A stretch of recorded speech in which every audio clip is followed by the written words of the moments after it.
ఏపీలో కూటమి ప్రభుత్వం సూపర్ 6 పేరిట హామీలు ఇచ్చింది.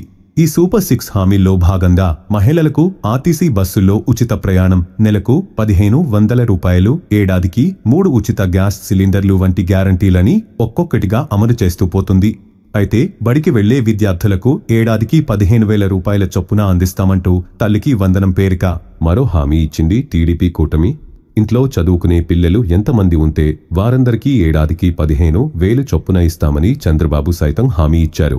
అయితే టీడీపీ కూటమి ప్రభుత్వం అధికారంలోకి వచ్చి 100 రోజులు గడుస్తున్నా సూపర్ 6 హామీలను ఎందుకు అమలు చేయడం లేదంటూ వైసీపీ అధినేత వైఎస్ జగన్మోహన్ రెడ్డి ఇటీవల ప్రశ్నించారు. అయితే గత నెలలో ఆంధ్రప్రదేశ్ రాష్ట్ర ప్రభుత్వం తల్లికి వందనం పథకం 2024ను ప్రారంభించింది.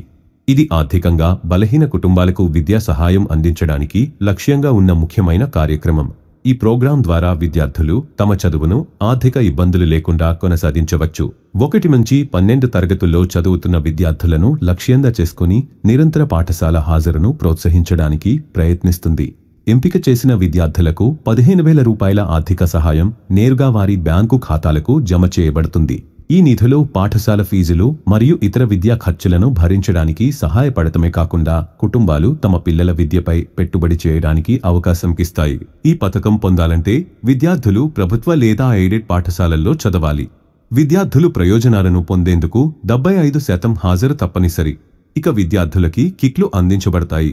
వీటిలో బ్యాగ్, పాఠ్యపుస్తకాలు, నోట్బుక్లు మరియు వర్క్బుక్లు ఉన్నాయి.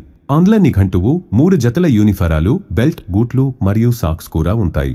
ఈ పథకం నుండి ప్రయోజనం పొందేందుకు ఆధార్ అవసరం. అది లేని ఎడల ఓటరు గుర్తింపు card, ration card, passport, bank లేదా పోస్టల్ పాస్బుక్, డ్రైవింగ్ లైసెన్స్, ఉపాధి పథకం కార్డు, రైటు పాస్బుక్, గెజెటెడ్ అధికారి నుండి సంతకం పత్రం, తహసీల్దార్ జారీ చేసిన పత్రం ఉన్నా సరిపోతుంది.